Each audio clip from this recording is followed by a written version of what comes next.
I'm sitting outside trying to catch the last rays of light on this lovely African fall evening where we are experiencing load shedding. So I'm sitting outside. I had a candle right here which was giving a little more light but just blew out. So hopefully this will still work. That's completely unrelated to what I'm going to speak about, but I just thought I would share that with you. This week we read two parshiot, Tazria and Metzora. In it, we understand that the Metzora, the leper, the one who has this disease called Sarat, is one who is suffering from a disease that he brought upon himself. What does that mean? He transgressed certain commandments, and Hashem caused him to have this Sarat. He brought it on himself. Should we pity him? Maybe. Should we be kind to him? Absolutely. Should we respect him? Absolutely. Even though we know he brought it on himself. Because were we in the same position, we would also want people's respect. The person who has sarat, the sages say, most often spoke lashon hara. He spoke badly about other people.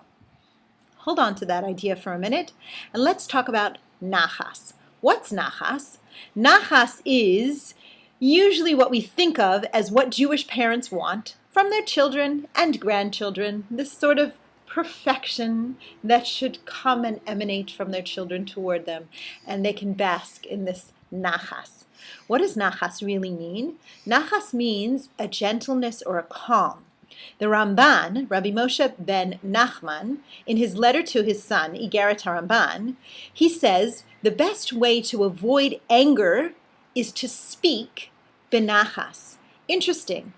He doesn't talk about doing specific things. He says it's the speech that will help you to avoid anger. It's the way that you speak. Our speech hugely defines who we are.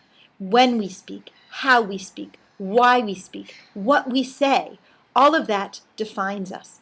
And a person who is careful to speak benachas, regularly accustoms himself to speaking that way, when he begins to feel agitation or irritation, he will be used to still speaking with nachas instead of speaking in a way that will escalate his anger.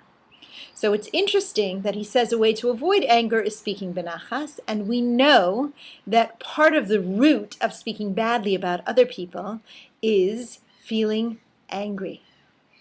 We feel that it's not justified that person got what they got. We want that, or we're trying to take something away from them or undermine them in some way. If I wouldn't be angry at all, I would not speak lashon hara. So nachas, speaking benachas, because ultimately, who do we want to give real nachas to? To Hashem. And giving nachas to Hashem means speaking in a way that He wants us to speak about ourselves, about each other, about Him. Good Shabbos.